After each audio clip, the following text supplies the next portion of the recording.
Are we live?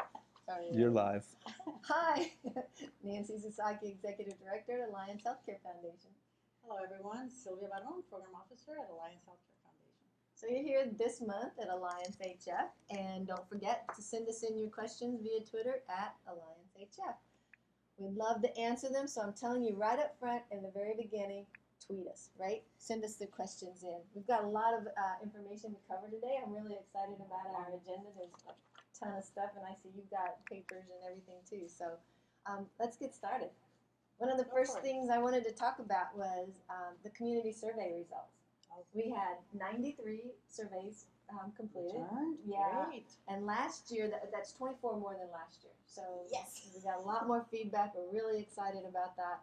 And overall, the impression of Alliance Healthcare Foundation is positive. 76% of the people had positive comments, and that's compared to only 48% in 2011. So that's a big improvement and a lot that we've done. Yay! The crowd went wild. Thank you, everyone, for returning those surveys. Thank you. And then in comparison to other foundations, 75% had positive comments about our comparison to other foundations, compared to only 26% in 2011. So, I mean, great. And another big round of applause. And what's also really great about that particular part of the survey, 13% had a negative comment about us compared to other foundations, but 2 years ago, 32% had negative comments. It's an improvement. So, you know, we're up there. We're still doing great. Definitely. Definitely. And I think it's great to get those comments. Even though this year they were really positive, you know, I think it's really exciting to get the comments and to get the things that are even negative so that we can continuously be improving. That's the only way we would know, you know, what it is that we need to improve. Absolutely. People tell us. People have to tell us, right? So to get more comments in, I think that was really great. And I'm still working through. There was one question on there to say that we asked, you know, what other health and wellness issues should we be considering? And got a lot of tons and tons and tons of comments about that. So I'm still kind of working through all of that to find out. I know that some of the things that kind of jumped to mind were around mental health, dental health, you know, their disabilities. And then there were kind of more global kinds of things as well. So I'm still ferreting out what all of that is and what that says to us. But, you know, we'll be talking about that at our board retreat. And the board will actually hear the comments that people have given to us about what we should be doing. And actually, those three that you mentioned, you and I have been going back and forth on those three over and over and over. Yes. Absolutely. So we still see that in the, you know, coming from the community as well, saying this is what's needed. And that's what we want to do, is hear from the community what it is that they feel that we need to get engaged in. Yeah. That's wonderful. Yeah, absolutely. I'm going to hog some more at a time, and I'm going to tell a little bit about the Innovation Initiative. Okay. Hey, you got yours just coming up. I'm going to sit here and just smile at you, okay? So I wanted to talk a little bit about the Innovation Initiative because that was something that happened in July, and we're just now getting the press release out. But I'm very, very excited that the Board of Directors has decided to give a grant of $1 million to an organization called Access Youth Academy. It's really exciting. It's a real kind of a stretch from what we've done in the past, but it was, I think, really commendable to the board to be looking at disruptive innovation as more than just the healthcare system. Right. The healthcare system really involves the community. And this particular organization is really going to be working in the City Heights community to bring the sport of squash to the community, but also built into that is leadership, health and wellness, community service, and then hopefully they go on to college because of squash scholarships and bring everything that they learn and their potential back to the community of City Heights. So this is something that's going to have an impact way into the future. What an approach. That is really different. It is. Totally different. It's very different. Yes. And again, I just think that the conversation is there. And the conversation. The Environmental Health Coalition, that even though that they're doing a lot of different things, this is a trend that they're really seeing how important it is in trying to change the situation of childhood obesity, especially. And so it's really working. And then as I was, you know, reviewing more information, I come up with this San Diego Community Network organization. Community Garden Network organization, and this is an organization where you can, if you want to start a community garden, you can go and find all the information there, get all kinds of cool tips, but you also can share information with everyone else, and you can register your garden. So it's San Diego Community Garden Network.org. One Cool. word, and it's a really cool website to for anybody that is interested in community gardening. Well, So you I know- thought, I thought this is really already an official thing that is just going to stay, and it's just going to get better and better. Yeah, well, you know it's really something that's trending because we're starting to see some of those community gardens out in Imperial County as well. You think all of the fields that they have out there, but they still have a need for community gardens there as well. Absolutely, and again, the cool thing here is, like, let me just give you one example in Imperial County. You have the Comité Cívico del Valle, who focuses entirely on environmental health. Mm-hmm. Well, they are working with a central high school, teaching the students how to start the garden, how to harvest the whatever it is that they planted, and how to cook it in the school itself Mm-hmm. and have it for lunch.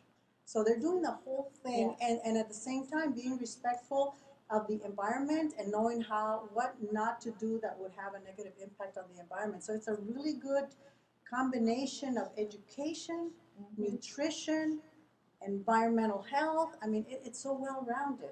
It just, I think, went above and beyond what people that started this thought it was going to go in that direction. Yeah, and you mentioned that cooking it in the schools really kind of leads you right into the next topic that you wanted to talk Exactly. about, was healthy foods in schools. Healthy foods, and we are in August. It's back to school. Some school already started their session. Others will be starting later in September. Through August and of course until September. But one of the things again that they join the forces of community gardens are the schools, by partnering with community gardens to bring some of that food to the schools to use it for the kids' breakfasts and lunch, which a lot of the low-income children qualify for. So a lot of the low-income children have 2 meals in the schools. It's a perfect setting for that change, into a healthy eating lifestyle.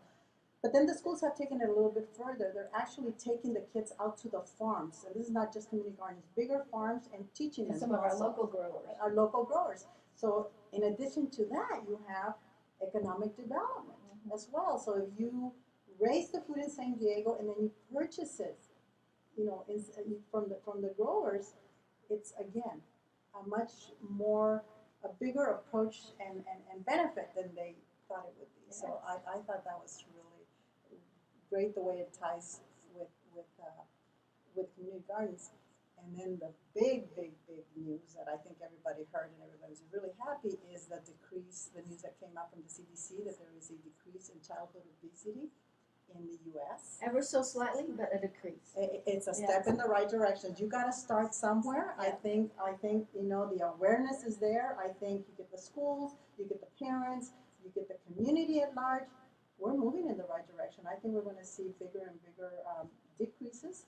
But that was a big news. I was like in the car, yes, finally, we're going to see a change. We're making some progress. We're making some progress. Yeah. So, it all ties together. It's one of those things that it was unintended collective impact, but that's what it turned out to be, really, So I'm really happy for that. But it really talks a lot about how it takes the whole community. Because it's not only the school system, it's the parents, it's the kids, it's the whole community. The community-based organizations. I was thinking, just as I was putting all of these pieces of information together, I was thinking, that saying that we've heard forever, it takes a village to raise a child. It could be more true in this case. Yeah, absolutely. Absolutely. Well, there's a lot of other things that have been going on. With this past few weeks, we've been out and about in the community. I went to a fundraiser at the Del Mar racetrack for Christie's Place. It was really fun. Everybody had on these big hats, and they had a big contest about it. I actually listened to the advice of the guy they had there about how to bet on a horse. Usually I'm just like, hey, I like the name of this one. It sounds pretty cool. To win? No. In fact, there's one. I don't know. Y'all probably saw this on Facebook, but I actually posted a picture of my horse in the lead. Like other horses this far behind it, and it didn't win. Still didn't win. Oh, God. Fortunately, I'm not a big better. I would have had a heart attack. Okay to lose. I would have had a heart attack. Well, you know me. I'm so low key that I wasn't yelling or screaming I'm sure. or anything. No, yeah. I know you. Yeah. And then you and I both went to the University Club to support Homestar. That was a really fun fundraiser. Yeah, something new they're doing. Something new that they're doing, and it's really nice to see that the club members feature an organization that they want to support on a monthly basis, and they go there, and all of the new membership that is enrolled on site goes towards the organization that they're supporting. And then at the same time, the members learn of what these organizations are doing. So it's a really good way to promote the service that they're providing, and maybe gain supporters, for the given organization. So all of y'all out there that are watching, you might want to try to find somebody who's on one of the giving groups at the university club, because that's how you get nominated. So, Yes. and it's a really fun. I mean, if you've ever been up there, it's just beautiful. Yeah. It's just beautiful scenery, And to learn about the great work that our nonprofits are doing is just an extra plus. And it was really nice to meet some of the club members. Really nice people, really caring and giving and interested. So that was a bonus. Absolutely. And then this Sunday, their mental health systems is doing their Laugh or Recovery. I'm going to just go and laugh. Belly laugh. That's right. Big It's going to be a fun possibly event. Yes. Absolutely. We need more laughter in our lives, that's for sure. Yeah, and that's true. It's good for your mental health. It's just good for you just to feel good. Exactly. Right? Exactly. I agree. So one of the next things we're going to talk a little bit about is the Continuum of Care grant that affects the homeless services that we provide in our county. There's a lot of change going on here. It's really fairly complicated, and I'm not going to talk about the details because I probably don't understand all the details. But it was really exciting because the recent grant that we did receive for our community, all of the renewals were renewed, which was really great. They were a little bit less than what we had asked for, but that was, I guess, something that in the formula that they were working with. 2 projects for reallocation were funding, and one of them is the homeless management information system, which is really critical to be upgraded, and then also some funding for rapid rehousing. Unfortunately, there were some projects that weren't funded, and one that's really critical is the planning grant to restructure the Continuum of Care, the regional Continuum of Care, and then also a project that would have provided permanent supportive housing for the homeless out in East County. So there's a little bit of disappointment, some excitement, a little bit of disappointment, but it's important to understand how we're beginning to address the ability to end homelessness in San Diego County. And is this going to focus mainly the downtown San Diego area or other parts in the county, and just East County didn't make it? But No, other the regional parts did? Continuum of Care is exactly that. It's regional, so it's looking at the whole region of San Diego County. There are other entities that are happening within our county, such as the Campaign to End Homelessness Downtown, which is one group of people that come together, but different than the regional Continuum of Care. So, Well, good news, not so good news, but yeah, my saying is we can't have it all, but we try really hard. that's right. That's right. A lot of good effort is happening there, but I think it's also an opportunity to challenge the status quo and challenge kind of what is happening. How can we make it better and different? Be innovative and creative. And you have a really nice mix of groups just working towards this homeless issue in San Diego. Yes. Absolutely. There's also, looking ahead to the fall, there's a lot of stuff that's coming up. Next month, for this month at AHF, I'm going to put a big plug in right now that we're going to really talk about Covered California, California's answer to the Affordable Care Act. We're going to have some guest speakers that will be telling you a little bit more about what you need to know about Covered California, because October 1 is when you start signing up. Enrollment begins. Enrollment begins, yeah. But I know you're doing a few things this fall, too. Yes, well, probably the one I'm sure everyone that's listening is going to be most interested in is the mission support applications are coming up. So stay tuned. Check our website. Those are going to open in October. We will have all the information that's relevant to the deadlines and all of the criteria and everything else. So we can talk more about that next month too. We'll talk more in detail, but just wanted to put it out there so make sure that that you have that information on your calendar. Well, there's a Covered California workshop in Imperial. That's coming up next month, and we're also going to have a guest speaker on our next this month at Alliance that is going to talk also about that, and then we'll give a lot more information also coming up on that workshop next month. So a lot of exciting things. It almost feels like life is beginning. This guy over here, is he doing something for you too?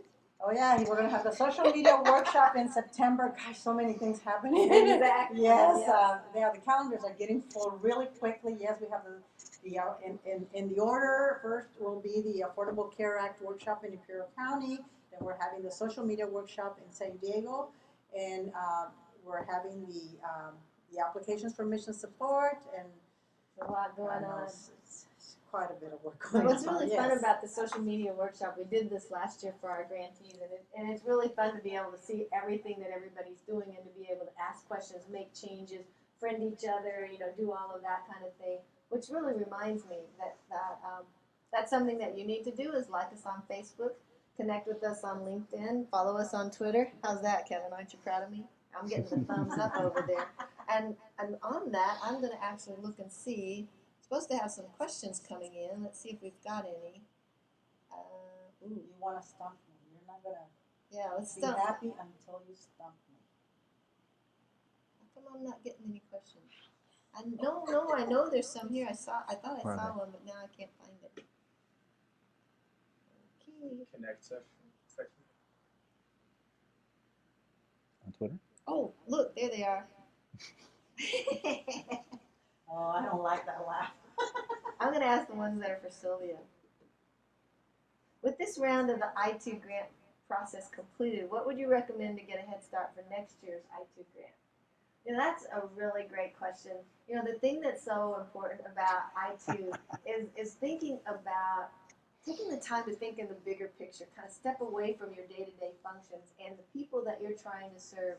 What is it that you need to actually make a change in their lives happen, right? It's not about continuing what you're doing, but think outside the box and really begin to take some time to ask that question and ask it internally, ask it externally, and ask it cross-sectorally. See what you can find. I mean, it's, we talk about system change, about shaking the status quo, about something that is really hasn't been tried, something that is really disruptive, that is innovative. I mean, it's really, It's your not best easy. creativity, whether it's, by yourself or with a group of people together, putting their heads together, is something that is just going to blow us out of the water. Yeah. That's really something that we really look forward to with the Innovation Initiative. Yeah. And I think also as Covered California comes into play, looking at where the gaps are and looking at who's not covered, who's not eligible, who's having difficulty accessing health care, how did that impact their lives in a different way, thinking about how to resolve those issues, I think would also be another good one to be thinking about. This one's for you. How can we get AHF to promote our events? We have our Facebook, our social media experts here. You just send us the information. We'll be very happy to post it. We'll be very happy to promote it regularly. I mean, just send it over. We can to support your We efforts. do everything that we can to support it, but we need to hear from you. We need for you to send us your flyers, send us your information, send us your links. And I've seen some of our grantees are really on top of it, and others I just kind of they kind of forget. And it's like, well, did you send me something? Oh no, but I will. So yeah, don't forget. We will do our best to promote it. We do it every time. As long as we get it from you, we'll be featuring it. I think that's one of the things in the community survey that I did read, that one of the things people really do appreciate about us is that we really are partners with them. And we do want to see that kind of stuff come in, right? Absolutely. So are there other workshops that you might recommend for nonprofits to consider that are upcoming? Well, I think a lot of the time and the focus is going to be on the Affordable Care Act, because right now, like you say, we got to look at the gaps. We got to see which population is being left out. Where are the safety nets? But I think the most important thing is we need to find where those are so that we can take the information out. We're not going to be able to do that until this thing is rolling and in progress, and we need to talk with each other. We want to make sure that we, What's happening? share the Let us know. information and see who can do what. I think that's going to be critical because there's a lot of things at stake, and I think it's going to be a real shame that people can fall through the cracks just because they don't get good information that is easy to comprehend and that they can be guided towards how it is that they can access whatever health plan that is they're going to qualify for. And I think it really points to the issue of priorities, because there's going to be a lot of focus on Covered California. Absolutely. And yet one of the workshops that I was thinking about is USD doing their annual governance conference that's coming up in January. So, I think that's one that's a really good one to kind of look at your organization and your structure and your governance. And that information, as far as our grantees, has gone out to both Imperial and San Diego. Reminders. The deadline for the early bird registration is in September. I just sent that reminder out couple of days ago. You know, we have the December holiday reception as well. And then, you know, as things come around and I get things on my desk that I feel that, you know, would be something that you'd be interested in, I definitely, you know, you can expect for me to forward it to you. Hey, we just got something also. Don't forget that on September 28th, a New Path has their Strut for Sobriety event. Yeah. So Okay. Well, there's thank information you. out Thank there you on for that as well. reminder. So thanks again for being here with us on this month at Alliance HF. Like us on Facebook, connect with us on LinkedIn, follow us on Twitter. We've got Pinterest and also a website and email. There's all kinds of ways to connect with us and find out what's going on. And thank you for the questions. That was really great. It's the first time we get these many questions, so it's nice to see that people are actually watching. Thanks so much. Correction.